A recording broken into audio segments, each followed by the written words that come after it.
Torn from the headlines, James L Etoile's award-nominated novel, The Face of Greed, exposes every angle of privilege, violence, and politics.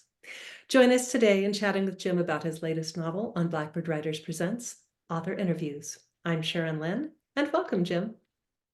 Good to be here, Sharon. Thanks for having me here on the show. This is great.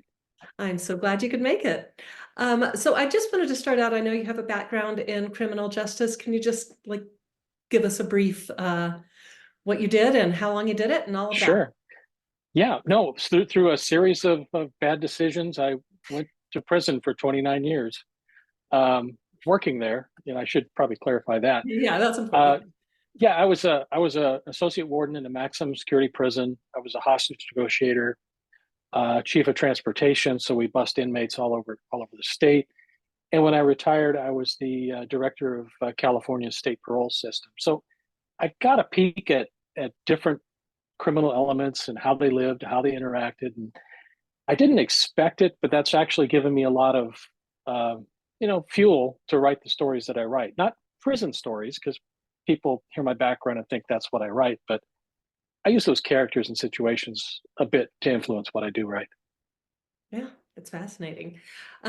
So this is a police procedural, and I Mhm. have a police procedural question because in the novel you have the sheriff's department and the TSA and police, and they're Right. all kind of working together. And I just have experience in Arizona. It's like if it's county land, it's sheriff. If it's city land, it's PD. So I just kind of wondered, how does it work in California, and how did you use those elements in your novel? Yeah, it's a little bit some product placement, a little face agreed. Emily Hunter is a Sacramento police detective, so that's a city detective. Mhm. And the situation you're talking about takes place at the Sacramento International Airport, where the sheriff's department has a presence out there. I believe that's actually in city area, but in California and Sacramento in particular, the sheriff's department contracts out to other agencies. For example, the city of Rancho Cordova doesn't have a police department, nor does the city of Citrus Heights. So they contract with the sheriff's department, and they actually provide the staff, and they ride around in city of Citrus Heights police cars, but they're actually sheriff's deputies. So it's a kind of a contract arrangement that you see here and there through California, but by and large, I mean, you've hit it directly. Usually, where there's a outside of the city limits, it's sheriff's territory, and this is kind of one of those gray areas that it was a little bit fun to play with. Yeah, yeah, it is. And California is so big, they gotta do stuff. Yeah, we get away with stuff. Yeah. So this novel takes place in Sacramento, and you are clearly very embedded in that area. Can you tell us a little bit about it, Yeah, why you chose it, and what elements about Sacramento you really like? yeah. This Sacramento as a location is a little unique. I've written about it before, and like you're sitting at BoucherCon at Toronto, and people ask you, why are you writing about Sacramento? I mean, it doesn't have the same cachet as Paris or London or New York or San Francisco. But Sacramento is unique, and we have a lot of crime, so that makes good fodder for writing crime fiction. But we've got a very violent history in the city. With I mean, 15% of the nation's serial killers have a tie to Sacramento. I don't know if it's in the water or what, but Great. it's also a government town. The city, the state capital's here. So people are constantly coming in and going out, coming into terms, and their staff go away and that kind of stuff. So there's a lot of movement in and out of the city, and people don't really know each other. They don't know who these people are. So you can kind of move around the city kind of anonymously, and which for a crime fiction you know story, that kind of makes a nice place to play. Yeah. Um, I'm familiar with it. There's a lot of political intrigue in the city, and that's fun to thread through in the story. And I do that in Face of Greed and the follow ups that are coming. And we'll get to that soon. All right, so you're a man. I'm just going to go ahead and say that. And you tell this story from Emily's perspective. Yes. And so I have actually a two-pronged question. Why did you choose to tell it from the female's perspective? And then also, why not tell it from Javier's perspective? Right. Yeah. Javier Medina is Emily Hunter's partner, and I love the dynamic between them. They're a lot of fun, a lot of banter back and forth that cops do. I mean, some of it's dark humor, but it kind of goes with the job. But in terms of Emily as the lead character for this series, I liked writing her. She's a little sarcastic, a little snarky, and part of that is because she's a woman in a male-dominated profession in law enforcement. So she kind of has to push the boundaries a little bit just to get, what she needs for the job. I worked with a lot of great women in my career, and they were wonderful at what we called verbal judo. They could de-escalate a situation in a cell block just by talking to the inmate, and where the guys that just want to go hands on and resolve it quickly. But the women were great at that, and I worked with a lot of strong role models for that. I think there's some of them kind of embedded in Emily's DNA, but I wanted a character that had obstacles in her path. Being a woman in law enforcement is one, and she has to work twice as hard to get the same recognition that her male counterparts get in that role. And couple that with other things she has going on in her life. I mean, it really makes for I think a good character to kind of try to balance her life and balance the investigation, everything going on with it. Javier could have done some of that, but I think Emily brings a little bit more to it, in what she's dealing with and how she's surviving in a male-dominated profession like law enforcement. Yeah, and she's just to put this out there for everybody, because I did start with your mail, she is beautifully written. Thank you. She is just a fantastic character, and you 100% believe her. And yeah, I really enjoyed her struggles and how she overcame them. I also really enjoyed Javier tends to be actually the more nurturing of the two. It's like, are you taking care of yourself? Have you eaten? Have you slept? So, Yeah. and And had a date lately? yeah, exactly. Yeah, Javier's whole backstory, his mom, his adopted mom, can't wait for him to get married, get a family and all that kind of stuff. So she's always pushing him at that. But back to Emily for a second. I don't take writing a female character lightly for granted. I don't want to misstep and say something that a woman wouldn't say, or put her in a position that isn't realistic. So my agent's a woman, my editor's a woman. It's just my beta readers are women. Some of them are women in law enforcement, so they looked at it from that aspect to make sure that I captured her, in a realistic light. So, yeah, I don't take that lightly. And it comes across. It's Good. just Thank a you. wonderful character. And I think we already kind of covered this a little, but you said you've worked with a lot of women in law enforcement, and some of them are even your beta readers. So is there any one or two people in particular that were an inspiration for actually either Emily or Javier? For Emily, there are a couple, and one of them was one of the people I worked with. Actually, I worked for her. She was my supervisor in the security housing unit, which is a prison within a prison. So if you killed somebody in the general population, you came to our unit. But she was just a no nonsense. Everybody knew exactly where she stood all the time. There was no second guessing, no hidden agendas, and she was just an amazing person to work with, and I loved her. But yeah, there's a little bit of her, I think, in Emily. And what about Javier? Javier, I think I've worked with people that were very similar to Javier. That even though he has more time in the department than Emily does, he's newer as a detective. So, but he doesn't hold that against her. He's very well balanced, but he's got, just under the surface, there's a lot of like you mentioned, not so much nurturing, but a little tenderness there. So he's a sensitive guy, but he tries to, leave that in the background. And I think that I worked with a lot of people like that. That when they were on the job, they were all about business and straightforward and just kind of plain in demeanor and effect. But when you get them off by themselves, they kind of open up a little bit. And I think Javier's a little that way. Well, and just from a citizen's standpoint, that's what I would want in my law enforcement. Somebody who's like business straightforward, but there's some heart. Got it. Yeah. So Good. he's a wonderful character. Thank you.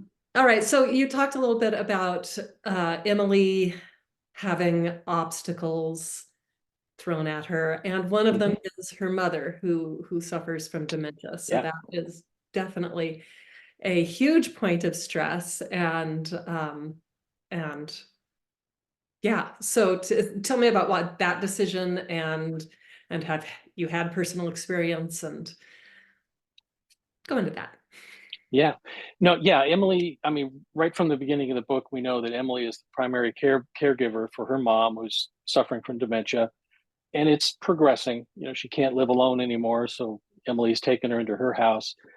And there's always a worry of, where's mom at? That kind of thing. Is she going to sneak out of the house and, try to go home when, home is with Emily now? It's dementia and Alzheimer's is something that a lot of people with aging parents are seeing. I mean, it's really become, more noticeable in society now. I went through it with my mom. I was her primary caregiver, and her dementia, it was heartbreaking to see, but you can't. It's not something as a guy you want to go fix it.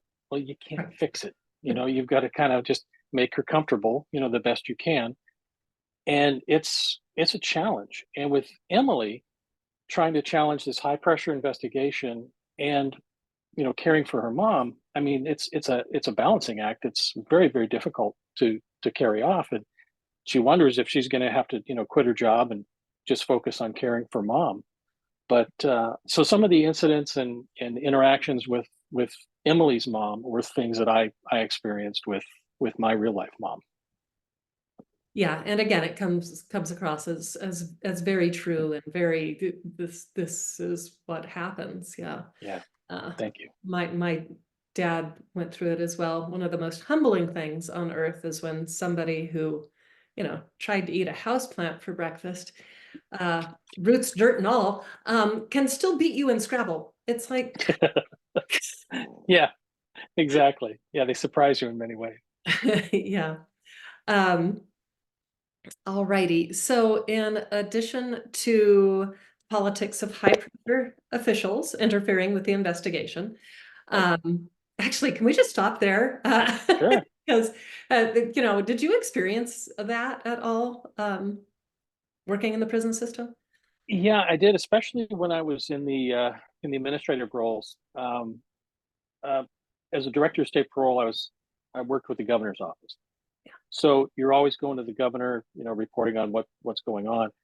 And I was, I told the governor that I was the one guy who would never bring good news to you. I mean, there's nothing happening that I would need to report that would be good news.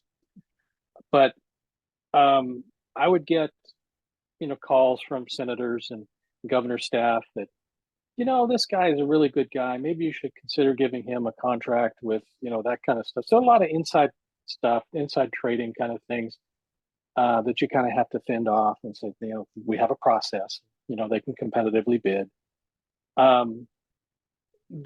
There was a lot of rush to, judgment, if you will, on parolee violations. They wanted to make examples out of people that, violated specific terms and conditions, especially if there was some violence in the community associated with it. So there was a lot of manipulation and kind of Monday morning quarterbacking of everything that the parole agents did to supervise their people out there in the field. That must have been exhausting. It was. It was. I'm glad to be on this side of that. All right, so we have that element is in the face of greed. With it's like, hey, you should be doing this, or you should be doing this, and which she, Emily especially, very much resents. So we have that, and then we also have this sympathetic undertone of immigration, Mm. especially Mexico to the US, which in the Southwest, with our wall, can be a very touchy subject. Do you ever get people saying you shouldn't include that, or you shouldn't have said that, or any kind of blowback from that? I haven't. I mean, we touch on it lightly in Face of Greed. I mean, that's Javier's background. You know, his mom, abandoned him at the border before she was deported and went down south, and his new family adopted him when he was very young. So we touch on it a little bit that way, and then there's some people that they interact with, that may be undocumented migrants, and there's always a fear of being deported and that kind of thing. I've touched on it heavier in other books, Dead Drop and that series set in Arizona, where we deal with immigration directly. Um, I guess I present it in such a way that I'm not, you know, putting a judgment on, that issue. I'm not taking a side either way, either, pro migration or anti immigrant. It's kind of like presenting it and letting the reader, make their own decision. Readers are smart, so they can make up their own mind on where they lie on the situation. But I think in Face of Greed in particular, it's just there, just like it is in the community that we're encountering it every day. Um, and I'd like to let the reader just kind of go with it with how we present it. But no, I've not received any blowback on the issue on either side. So I think I've managed to kind of balance it. Yeah, nice neutral presentation. And again, as you said, it is in the community. It's not like you can just not Right. deal with it. It's always there. So It is. all right. So you said a little earlier, you gave us a little teaser. Are there more books in this series with Emily and Javier? There are. Yeah, Emily and Javier come together for the first time in Face of Greed. So that's the new beginning of the new series. Um, River of Lies is the next one that's coming out later this year, probably in December, I think, is when the release date is. And it deals with Emily and Javier investigating a series of arsons taking place in the city's homeless camps. We have a lot of homeless camps on the rivers in Sacramento, and someone's burning them out, and people are getting hurt and dying as a result of these arson fires. So Emily and Javier investigate that, and she soon discovers that even the homeless have something that somebody wants. That's excellent. And do you know how long of a series you're planning at this point? I'm working on. I've just finished the draft on book 3, so we'll see how it goes after that. Okay. Well, fantastic characters, and I'm really looking Thank forward you. to the next one. And also, I just wanted to say for any of our fans who have the ability to vote for Mm. lefties, that this is Face of Greed has been nominated for Best Mystery category in the lefties. So if you're at Left Coast Crime, vote for Jim. Thank you. And I have chocolate, and I'm not afraid to use Chocolate's always a good incentive. And then finally, where can our fans find you?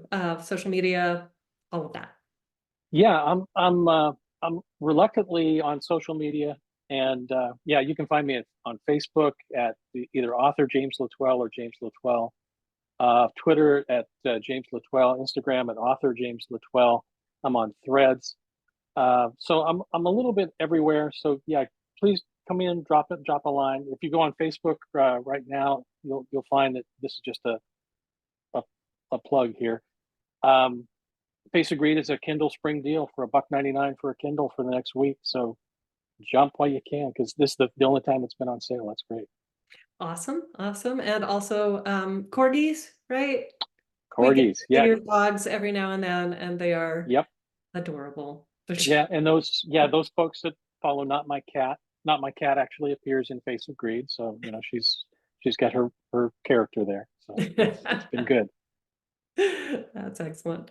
All right. Well, thank you so much for chatting with us today. And we look forward to River of Lies when that comes out as well. So thank you, Thanks, Sharon. everybody, for watching Blackbird Writers Presents Author Interviews. Thank you, Sharon. Thanks, Joe.